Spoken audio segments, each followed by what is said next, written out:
Hello అండి. ఈరోజు కొర్రలతో పొంగల్ ఎలా తయారు చేసుకోవాలో చూద్దాం.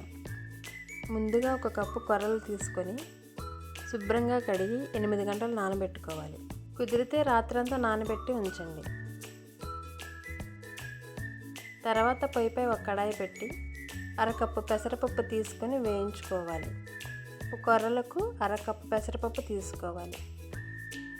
పెసరపప్పు బాగా వేగిన తర్వాత కడిగి పక్కన పెట్టుకోవాలి. తర్వాత కుక్కర్ తీసుకొని నానబెట్టుకున్న కొర్రలు, పెసరపప్పు వేసుకొని 6 గ్లాసుల వాటర్ పోసుకోవాలి. తర్వాత కొంచెం సాల్ట్ యాడ్ చేసుకోవాలి.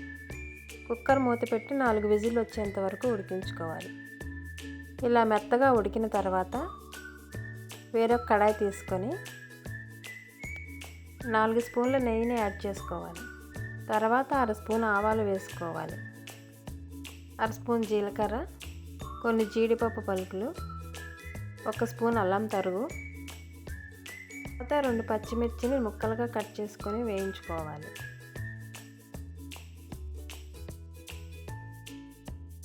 మొత్తం బాగా వేగిన తర్వాత కరివేపాకు వేసుకొని వేయించుకోవాలి. చివరిలో ఒక 1/2 స్పూన్ మిరియాల పొడి వేసుకొని బాగా కలుపుకోవాలి. తర్వాత ఉడికించిన కొర్ర పొంగల్ని నేతిలో వేసుకొని బాగా తిప్పుకోవాలి. ఈజీ అండ్ హెల్దీ కొర్ర పొంగల్ రెడీ. బరువు తగ్గాలి అనుకున్న వాళ్ళు పొద్దున్నే బ్రేక్ఫాస్ట్లోకి కానీ ఈవినింగ్ డిన్నర్లోకి కానీ సూపర్గా ఉంటుంది.